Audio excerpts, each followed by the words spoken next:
তো আমাদের Facebook profile বা ফেসবুক পেজে যখন কোনো ইস্যু, কোনো কপিরাইট বা কোনো প্রবলেম আসে, তখন কিন্তু আমরা ফেসবুকের কাছে রিপোর্ট করি।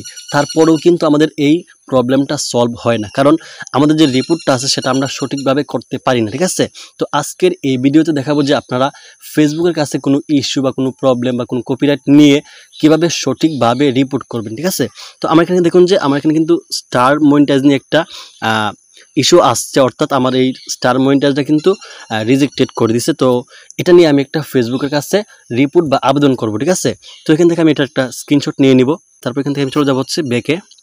এখান থেকে রিপোর্ট করার জন্য আমরা চলে যাবো এই যে আমাদের যে প্রোফাইল আছে, আমাদের প্রোফাইলের সাথে যে 3 ডট মেনু আছে ওইখানে একটা ক্লিক করে দিব। তারপর একটু নিচে দিকে স্ক্রল করব। এখানে দেখুন যে হেল্প অ্যান্ড সাপোর্ট লেখা আছে, আমি আপনাদেরকে একটু দেখাই। এই যে দেখুন হেল্প অ্যান্ড সাপোর্ট লেখা আছে, এখানে একটা ক্লিক করে দিব। তো এখানে ক্লিক করার পর দেখুন যে রিপোর্ট এ প্রবলেম লেখা আছে, এই যে দেখুন রিপোর্ট এ প্রবলেম। তারপর এখানে একটা ক্লিক করে দিব। তারপর নিচের দিকে দেখুন যে continue to report A problem, এই অপশনটা আমাদের একটা ক্লিক করে দিব। একটু লোড নেবে এখানে, অর্থাৎ আপনারা এখানে গিয়ে কিন্তু রিপোর্টটা করবেন। তারপর এখানে একটু নিচের দিকে দেখুন যে ইনক্লুড লেখা আছে। ঠিক আছে, এখানে দেখুন এই যে ইনক্লুড লেখা আছে, এখানে একটা ক্লিক করে দেবেন। ঠিক আছে,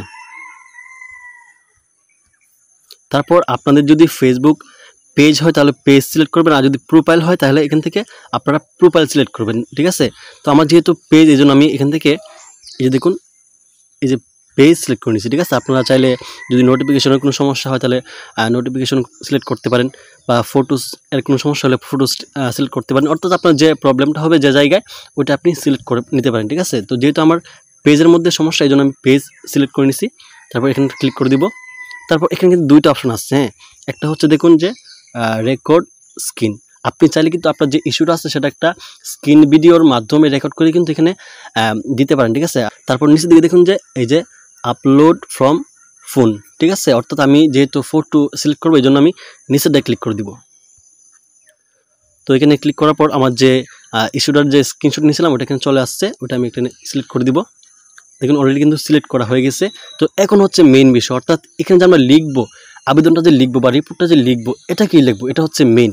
অর্থাৎ অনেকে আমরা কি করি যে কেউ একটা ইউটিউবের মধ্যে ভিডিও আপলোড করছে, তার যে ডিসক্রিপশনের মধ্যে বা তার কমেন্টের মধ্যে যেটা লেখা আছে ওইটা আমরা কি করি, কপি করে আমরা এখানে বসিয়ে দিই। ভাই সে কিন্তু লিখছে তার যে প্রবলেমটা আছে ওই প্রবলেমটা অনুযায়ী। ঠিক আছে, আপনাকে কিন্তু আপনার প্রবলেম অনুযায়ী লিখতে হবে।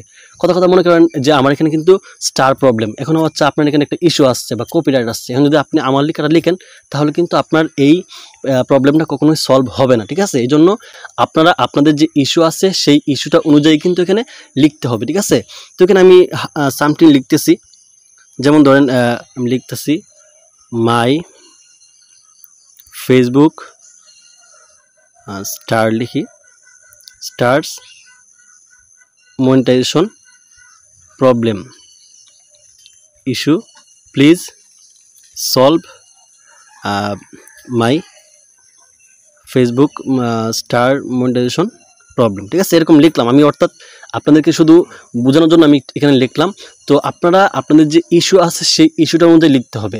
তো আমি আপনাদেরকে একটা রাস্তা বলে দিচ্ছি, সেটা হচ্ছে যে আপনারা চাইলে যে চ্যাট জিপিটি অ্যাপটা আছে ওইটা ইউজ করতে পারেন। ওটার মধ্যে গিয়ে আপনার যে স্ক্রিনশট আছে বা আপনার যে প্রবলেমটা আছে ওইটা ওইখানে দিবেন, দেওয়ার পর বলবেন যে আমি এই ইস্যুটা বা এই প্রবলেমটা অনুযায়ী ফেসবুকের কাছে কী লিখে মানে আবেদন করলে বা রিপোর্ট করলে ফেসবুক সেটাকে গ্রহণ করবে বা এটা সলভ করে দেবে। ঠিক আছে, তাদের কাছে এটা লিখে দিবেন, দেখবেন যে চ্যাট জিপিটি সুন্দর করে সাজিয়ে আপনাকে একটা ফর্ম কিন্তু লিখে দিবে। ঠিক আছে, বা একটা আবেদন কিন্তু লিখে দিবে, ওইটা আপনি কপি করে এখানে লিখতে পারেন, বা অন্য কোনো ওয়েবসাইট বা কোনো মানে মাধ্যম থাকলে ওইটা আপনি ব্যবহার করতে পারেন। অর্থাৎ এক কথায় আপনার যে ইস্যুটা আসছে বা আপনার যে কপিরাইট বা প্রবলেমটা হয়েছে সেটা অনুযায়ী কিন্তু আপনার এখানে আবেদনটা করতে হবে।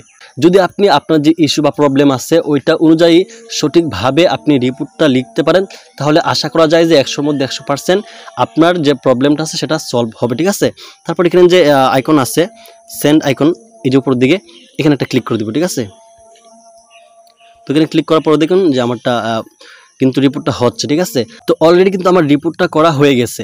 এখন ফেসবুক যাচাই করবে যে এই যে প্রবলেমটা আছে সেটা কি সলভ করে দেওয়া যায় কিনা। হ্যাঁ, যদি আপনি এই যে প্রবলেমটা করছেন বা যে ইস্যুটা আপনার এখানে আসছে, এরকম কাজ যদি আপনি দ্বিতীয়বার না করেন তাহলে কিন্তু ফেসবুক এটাকে খুব সহজে এটাকে সলভ করে দিবে বা রিমুভ করে দিবে, ঠিক আছে।